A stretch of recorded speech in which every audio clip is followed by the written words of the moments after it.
نے ادب سیکھا حضور کا جناب صدیق اکبر سے سیکھا، جس نے وفاداری سیکھی اس نے جناب صدیق اکبر سے سیکھی، جس شخص نے نبی پاک علیہ السلام کی اتباع سیکھی اس نے جناب صدیق اکبر سے سیکھی۔ اپنی زندگی کو باندھ کر حضور کے قدموں میں گرا دیا، جس طرح حضور نے فرمایا، جس مقام پہ حضور نے فرمایا، جو نبی پاک نے چاہت کی، جس طرح رسول پاک صلی اللہ علیہ وسلم نے پسند فرمایا۔ کسی نے ایک دن پوچھا تھا سب سے زیادہ خوش کس دن ہوئے؟ فرمانے لگے میں حضور کو نا مکے سے مدینے لے کے جا رہا تھا، تو گرمی بڑی شدید تھی، 2-3 دفعہ میں نے دیکھا تو حضور کے چہرہ نور پہ مجھے پسینہ نظر آیا، تو میں ڈھونڈنے لگا کہ کوئی ٹھنڈی چیز ملے نا تو میں حضور کو پیش کروں۔ خشکی جو ہوتی ہے نا، خشکی، تو یہ تو ویسے بڑی تکلیف کرتی ہے۔ خشکی اگر جسم پہ کبھی ہو جائے نا تو کہیں جم کے بیٹھنا بڑا مشکل ہو جاتا ہے۔ خشکی جو ہو جاتی ہے، خشکی جسم پہ ہو جائے تو بڑا تنگ کرتی ہے، تو اگر کسی کے دماغ میں ہو جائے پھر تو بڑی خرابی کرتی ہے۔ ہم لوگوں کو خشکی ہو گئی ہے دماغ میں بہت زیادہ بڑی، اور اتنی زیادہ ہے بعض لوگوں کو کہ شاید ان کو نہلا دیں سرسوں کے تیل میں تو پھر بھی نہ ٹھیک۔ خدا کے بندے سمجھتے ہی نہیں، اس شخصیت کے بارے میں لب کشائی کرتے ہو، ان کے بارے میں جن کے بارے میں میرے کریم رسول علیہ السلام نے فرمایا میرے ساتھ جس نے نیکی کی میں نے بدلہ دے دیا، ابو بکر کا بازو پکڑ کے اللہ کی بارگاہ میں لے جاؤں گا، کہوں گا یا اللہ تو ہی اسے احسانوں کے بدلے عطا فرما۔ کیا بات کرتے ہیں، شخص کے بعد اتنی خوشی ہو گئی ہے دماغ میں، سوچنا سمجھنا ہی لوگوں نے چھوڑ دیا ہے۔ حضرت سیدنا ابو بکر صدیق کہتے ہیں میں دیکھ رہا تھا گرمی بڑی شدید ہے، لوگ کہتے ہیں کہ آپ حدیث پاک بیان کریں، آپ ان کا کوئی کلام سنائیں، تو میں کہا کرتا ہوں ذات سے پیار نہ ہو تو بات سے بھی نہیں ہوتا، پہلے ذات سے پیار کر لو پھر ان کی بات سے بھی پیار ہے۔ یہ دیکھو نا جناب صدیق اکبر رضی اللہ تعالیٰ عنہ تبلیغ نہیں کر رہے، اس وقت وہ دعوت دین نہیں دے رہے، بتا کیا رہے ہیں؟ جب بار بار چہرہ دیکھتا تو حضور سید عالم صلی اللہ تعالیٰ علیہ وسلم کو پسینہ مبارک آ رہا تھا، میں کوئی چھاؤں ڈھونڈنے لگا، ایک جگہ میں نے دیکھا ایک ڈھلان ہے پہاڑ کی، اس کے نیچے کوئی جگہ تھی، میں نے جا کے جلدی سے صاف کی، میں نے وہاں کچھ چیز بچھائی، ایک روایت ہے چمڑے کا بستر بچھایا، اور ایک میں آتا ہے کہ اپنی چادر اتار کے بچھائی، امامہ کھول کے بچھایا، کریم محبوب صلی اللہ تعالیٰ علیہ وسلم کو لٹایا، کہتے ہیں میں ڈھونڈنے لگا کوئی ٹھنڈی چیز مل جائے۔ ہاں میری بات کو سمجھے، جس طرح کوئی لاڈ نہیں لڑاتا کسی کے، جس طرح اماں بڑا پیار کرتی ہے تو وہ خیال نہیں کرتی اس کی دھوپ کا، چھاؤں کا، کپڑے کا، آنے کا، بیٹھنے کا۔ کسی نے کہا تھا کہ ٹوٹ جانوں میں کھلونوں کی طرح ہوتا ہے، آدمی عشق میں بچوں کی طرح ہوتا ہے، ٹوٹ جانے میں کھلونوں کی طرح ہوتا ہے، اور آدمی عشق میں بچوں کی طرح وہ ضدیں کرتا ہے، نہیں میں نے اماں کے پاس جانا ہے، نہیں میں نے اماں کے پاس جانا ہے، کیونکہ آدمی عشق میں بچوں کی طرح ہوتا ہے۔ حضرت ابو بکر صدیق رضی اللہ تعالیٰ عنہ کہتے ہیں میں ڈھونڈ رہا تھا کوئی ٹھنڈی چیز، تو پردیس کا ماحول ہے، مسافر ہیں ہم، چرواہا بکریاں چرا رہا تھا، میں نے اسے کہا تھوڑا دودھ دے دو گے، اس نے کہا زیادہ پیسے دوں گا، میں نے کہا جتنا تیرا دل کرے گا۔ لیکن جب وہ دودھ دھونے لگا تو میں نے کہا کہ پہلے ہاتھ بھی دھو لے، پیالہ بھی دھو لے۔ کہنے لگا یار بڑے پاک صاف ہو، میں نے کہا نہیں تجھے نہیں پتا، جن کے لیے لے کے جانا ہے نا انہیں اللہ نے بڑا پاک صاف پیدا فرمایا ہے۔ فرماتے ہیں مجھے کہنے لگا خود ہی دودھ دھو لو، پہاڑ کے پیچھے کنواں تھا، اس نے کہا بڑی دور ہے، میں نے کہا تو دور نہ بتا بس ایڈریس بتا۔ میں دوڑ کے گیا کنویں پہ، جا کے ہاتھ دھوئے، پیالہ دھویا، پانی بھرا، واپس آیا، پھر میں نے ناک بکری کے تھن دھوئے، پھر میں نے دودھ دھویا، پھر میں دوبارہ گیا وہاں کنویں پہ، اس دودھ کو میں نے ٹھنڈا کیا، اور میں خرامہ خرامہ آ رہا ہوں، سارے راستے سوچتا ہوں حضور تو آرام فرما، اگر جگاؤں گا تو یہ ویسے سوء ادب ہے، اور اگر حضور بیدار نہیں ہوتے ظاہری طور پر تو یہ دودھ تو پھر گرم ہو جائے گا۔ اسی کشمکش میں گزری میری زندگی کی راتیں، کبھی پیچ و تاب راضی، کبھی سوز و ساز رومی، کہ اسی کیفیت میں پیچ و تاب میں گزر رہا تھا، جا کے کریم کے سرانے کھڑا ہی ہوا تھا کہ حضور نے آنکھیں کھولی، کیا لائے ہو؟ کہتے گھٹنوں کے بل بیٹھ کے جب میں نے وہ دودھ پیش کیا نا، اور حضور نے مقدس ہونٹوں کے ساتھ وہ دودھ لگایا، اور جب پہلا گھونٹ ٹھنڈے دودھ کا حضور کے مقدس حلق سے اترا تو سرکار کے چہرے پر جو میں نے روشنی اور خوشی کے آثار دیکھے، کہتا لوگوں تمہیں کیا بتاؤں، وہ تنہائی تھی، ایک میں تھا حضور تھے، اس دن میں اتنا راضی ہوا نہ اس سے پہلے کبھی ہوا تھا نہ اس کے بعد کبھی ہوا۔ نبی پاک صلی اللہ تعالیٰ علیہ وسلم کی رضا چاہنے میں جلدی کرنا، حضور سید عالم علیہ السلام کی غلامی میں رہنا، اور پھر اپنے آپ کو انہوں نے سنوار لیا، اپنے آپ کو ڈھال لیا محبوب کے اندر۔ ام ربیعہ ایک خاتون تھی، بڑی نیک عورت تھی، بغداد میں رہتی، اللہ تبارک و تعالیٰ نے بڑی دولت عطا فرمائی، ان کی شادی بھی ایک دولت مند سے ہوئی، ایک دولت مند سے شادی ہوئی۔ فرماتی ہیں کہ میں چھت پہ بیٹھی تھی اپنے شوہر کے ساتھ، وہ دولت مند تو بڑا تھا پر متکبر بھی بڑا تھا، دروازے پہ فقیر مانگنے آیا، تو میرا خاوند بالکنی سے جھانک کے کہنے لگا اسے کچھ نہ دینا، اس دکاندار ہے، یہ دنیا دار بنے ہوئے جان بوجھ کے مانگتے ہیں. تو میں نے کہا میں تیری دولت سے نہیں دوں گی، میرے میکے سے جو کچھ آیا اس میں سے دینے کی اجازت دینا. اس نے کہا جانا ہی نہیں. تو عورت کہتی ہے اس مانگنے والے کا، اس جو دروازے پہ شخص کھڑا تھا، اس کے مانگنے والے کا جو انداز تھا وہ بتاتا تھا کہ کئی دنوں کا بھوکا ہے. اس جوان کے چہرے پر عجیب بھوک تھی. کہتی میں شوہر سے نظر بچا کے آئی اور میں نے چند دینار اس کی ہتھیلی پہ رکھے. جب رکھ کے میں نے دروازہ بند کیا تو سامنے میرا شوہر. میں لگا میری بغیر اجازت کے دیتی ہے، جا تجھے 3 طلاقیں. کہتی میں عزت مند باپ کی بیٹی طلاق لے کے گھر آ گئی. جرم میرا یہ ہے کہ میں نے اللہ کے راستے میں خیرات کی ہے. کہتی ہیں میرا والد پریشان کہ غلطی جس کی مرضی ہو، قصور تو بیٹیوں کا ہی ہوتا ہے نا. لڑکے پاک کے پاک رہ جاتے ہیں، منگنی بھی ٹوٹ جائے تو بچی کی جو حالت ہوتی ہے وہ کوئی بتا سکتا ہے؟ کہتی ہے میں شدید پریشان، میرے والد اور والدہ بھی پریشان، رشتہ کہاں سے آئے گا؟ 1-2 سال ہم شدید کرب میں رہے، رشتہ آیا تو بڑے امیر آدمی کا. میں طلاق یافتہ تھی پر بندے کنوارے کا رشتہ آیا. کہتے ہیں جب وہ رشتہ ہو گیا میں پہلے دن اپنے خاوند کے پاس گئی تو مجھے کہنے لگا مجھے جانتی ہو میں کون ہوں؟ میں نے کہا نہیں. کہنے لگا میں وہی ہوں جو تیرے دروازے پہ خیرات لینے آیا تھا. تجھے میری وجہ سے طلاق ہوئی تو میں اسی رات جا کے مصلے پہ رویا کہ مولا میری وجہ سے بیچاری کا گھر اجڑ گیا. پھر میں نے 18 گھنٹے محنت کی تو میں نے تجھے عزت دینے کے لیے. کہنے لگا اب تجھے بیوی بنا کے نہیں مہارانی بنا کے رکھوں گا، میں تیری نوکری کروں گا، تو میری محسنہ ہے. کہتی ہیں 1 سال گزرا، مجھے اللہ نے بیٹا بھی دیا. میں چھت پہ اپنے شوہر کے ساتھ بیٹھی، دروازے پہ مانگنے والا آیا تو میرا شوہر سارے کام خود کرتا تھا. آج جب مانگنے والا آیا تو کہنے لگا جب کوئی مانگنے آیا تو تو نے دینے جانا ہے. کہتی ہے میں دروازے پہ مانگنے والے کو دینے گئی تو میری چیخ نکل گئی، میں دھڑام سے گری. میرا شوہر دوڑا آیا، کیا ہوا؟ کہنے لگی پتہ ہے مانگنے کون آیا؟ یہ وہی ہے جو میرا پرانا شوہر تھا. بے پرواہی ویک سجن دی جتھے کسے دی پیش نہ جاوے، انہیں تاجاں والے در در رولے. تاجاں والے تخت و تاج والے تاجاں والے در در رولے تے منگتے ہیں تخت بٹھاوے. اوے سجنا کسے نو کارا مل گئی، کوئی کعبےوں خالی آوے. کہتی ہوں میرے ربیہ کہ وہ شخص میرے دروازے پہ، میں رونے لگی. دولت کا تکبر کرتے ہیں لوگ. غریب دروازے پہ کھڑا ہے تو کہتے ہیں تم کماتے نہیں، مجھ سے بھیک مانگنے آ جاتے ہو. دولت کا تکبر، خبردار اس تکبر میں مبتلا نہ ہونا. لوگ تو آپ یقین کریں فتوے لیتے پھرتے ہیں، کہتے ہیں ایسے جناب زکوٰۃ تو اس کی بنتی ہے جو ٹیکس نہ دے، زکوٰۃ تو اس کی بنتی ہے جس کے پاس ملازم نہ ہو. تو ایسے مولویوں نے سنا حضرت موسیٰ کے چچا کا بیٹا تھا قارون، حضرت موسیٰ کی دعا سے دولت ملی. اتنا دولت مند ہو گیا کہ خزانوں کی چابیاں 4 اونٹ اٹھایا کرتے. حضرت موسیٰ نے کہا کہ 1000واں حصہ زکوٰۃ فرض ہوئی ہے. کتنا حصہ؟ 40واں نہیں، 1000واں حصہ زکوٰۃ دے. کہنے لگا دیتا ہوں. گھر جا کے حساب کیا تو پریشان ہو گئے، اتنے پیسے دینے پڑیں گے. پریشان جب آتے ہیں تب نہیں پریشان ہوتے، اتنے آگے میرے پاس دینے پڑے تو کہنے لگا ہو اتنے پیسے. حضرت موسیٰ نے کہا دے. تو کہنے لگا جناب موسیٰ ویسے مہنگا نہیں پڑا آپ نے رکھا خرچہ. آپ فرمانے لگے میرا حکم نہیں، حکم میرے 40واں نہیں تھا. کون سا حصہ تھا بولیے؟ مسلمانوں کا کتنا ہے؟ سارے صحیح دیتے ہیں زکوٰۃ؟ کہتے میں تھوڑی تھوڑی دیتا رہتا ہوں. میں سال میں نے تھوڑی تھوڑی بانٹ دی ہے. کچھ ان کو دیا جو مجھے ووٹ دیں گے، کچھ ان کو دیا جو گاہے گاہے میرے گھر کا کوئی کام کر دیں گے. میں نے بانٹ دی ہے. یہ زکوٰۃ دے رہا ہے کہ سیاست کر رہا ہے تو؟ یہ کون سا طریقہ ہے؟ یہ کون سی طبیعت ہے؟ مضمون بھیجا ایک دوست نے، ایک بچی بڑی مشکل سے میٹرک اس نے کیا ہے تو کوئی امیر آدمی ان کے گھر میں پیسے دے گیا اس رمضان میں حیدرآباد کے قریب کسی گاؤں کی رہنے والی. تو بچی اگلے دن جا کے سارا کچھ ان کے گھر دے آئی ہے، سارا کچھ دے آئی ہے. کیوں؟ کہ وہ بچی کہتی ہے میں یتیم ہوں، میں 1.5 سال کی تھی اور میرا بھائی ابھی پیدا نہیں ہوا تھا جب میرا والد فوت ہو گیا. تو میرے چچا نے دھکے دے کے نکال دیا. میری ماں نے برتن دھو دھو کے ہمیں پالا اور میری ماں نے ہمیں پڑھایا، شدید محنت کی.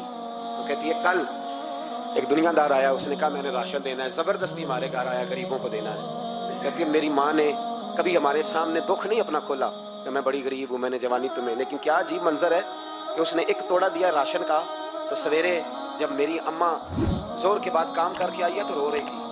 میں نے پوچھا اماں کیا ہوا؟ تو کہنے لگی بیٹے 4 اخباروں میں میری تصویر لگی ہے، 4 اخباروں میں. مجھے کیا پتا اس کے پاس کتنے موبائل تھے، کتنی تصویریں کھینچتا رہا. تو وہاں رکھ کے کہنے لگی چچا ہم نے بڑی راتیں بغیر پنکھے کے گزاری ہیں، کئی دن بغیر روٹی کھائے گزارے، پر ہم نے اپنا پردہ نہیں کھولا. تو ایک آٹے کا تھیلا دے کے ہمارا پردہ کھول گیا. 4 اخباروں میں رکھ اپنا سامان اور سویرے اخبار میں یہ خبر بھی ضرور چھپوا دینا کہ وہ واپس کر گئے. یہ خبر بھی سویرے اخبار میں